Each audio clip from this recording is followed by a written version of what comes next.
चौकातील 103 वर्षे जुना रेल्वे पूल पाडून त्याच ठिकाणी नव्या पुलाचे बांधकाम युद्ध पातळीवर सुरू आहे. मागील आठवड्यात चाचणी प्रक्रियेसाठी काही दिवस काम तात्पुरते बंद ठेवण्यात आले होते. चाचणी पूर्ण झाल्यानंतर 2 दिवसांपूर्वी नव्या रेल्वे पुलाचे काम पुन्हा सुरू करण्यात आले आहे.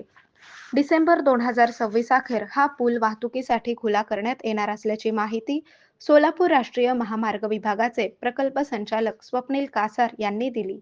2 वर्षांपूर्वी काढलेल्या निवेदनुसार दिल्ली येथील गोयला इन्फ्रा कंपनीला पुलाचे काम देण्यात आले असून 12 महिन्यात काम पूर्ण करण्याचे उद्दिष्ट आहे. नव्या पुलाचे आयुष्मान किमान 50 वर्षे तर कमाल 125 वर्षे राहणार आहे.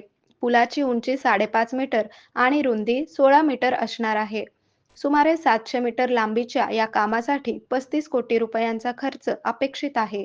रेल्वेकडून अंतिम मंजुरी मिळण्यास विलंब झाल्याने निविदा मंजूर होऊनही 2 वर्षे काम प्रलंबित राहिले. निर्धारित मुदतीत काम पूर्ण न झाल्यास संबंधित कंपनीला 3 ते 4 महिन्यांची मुदतवाढ दिली जाऊ शकते. मात्र कंपनीच्या अधिकाऱ्यांनी दिलेल्या माहितीनुसार डिसेंबर 2026 पूर्वीच काम पूर्ण होणार आहे. पुलाच्या बांधकामासाठी उत्तर प्रदेश, मध्य प्रदेश, पश्चिम बंगाल आणि बिहार येथून सुमारे 125 मजूर सोलापुरात दाखल झाले आहेत.